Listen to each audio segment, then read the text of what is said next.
بسم اللہ الرحمن الرحیم۔ جو لوگ کافر ہیں انہوں نے یہ ظن اور یہ خیال کیا، یہ زعم کیا اللہ یبعثوا، کہ وہ ہرگز نہیں اٹھائے جائیں گے۔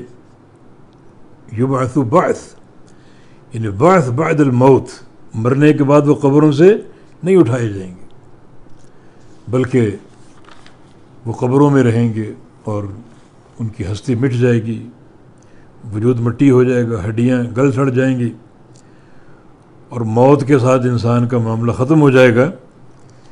یہ ان کا ظان تھا۔ تو زعم الذین کفروا ان لن یبعثوا، یہ کافر لوگ، مشرکین، مکہ کے مشرکین، ان کا زعم اور ان کا خیال اور ظن اور گمان یہ ہے کہ وہ ہرگز نہیں اٹھائے جائیں گے۔ اس زعم پر انہوں نے اللہ کے نبی کی نبوت کا انکار کیا۔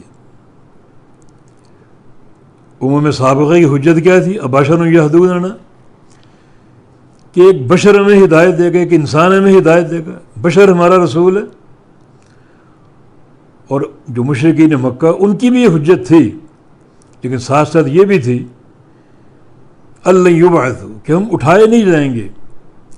جو اس نبی محمد صلی اللہ علیہ وسلم کی دعوت ہے کہ قیامت قائم ہوگی اور قبروں سے اٹھائے جاؤ گے، ہم اس کو نہیں مانتے، عقل اس کو نہیں مانتے۔ وہ عاص بن وائل السہمی نبی علیہ السلام کے پاس آیا، یہ بڑا ایک مشرک تھا اور اس کے ہاتھ میں ایک ہڈی تھی، بوسیدہ ہڈی، پرانی بھربھری سی۔ اس نے اپنی انگلیوں کے بیچ رکھ کے اس کو پیس دیا اور اس کے ذرے بن گئے۔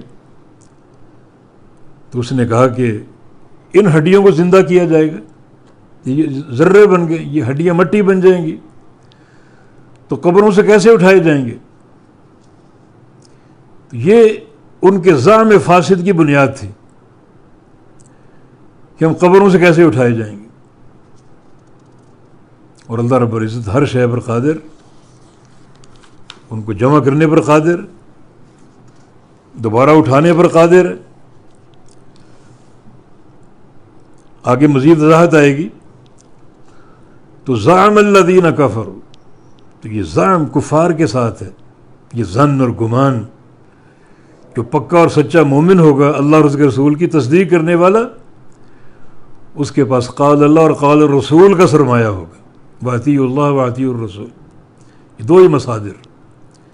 اور زعم اور گمان اور فلاں نے کہا اور فلاں نے کہا، یہ کفار قریش کا شیوہ تھا۔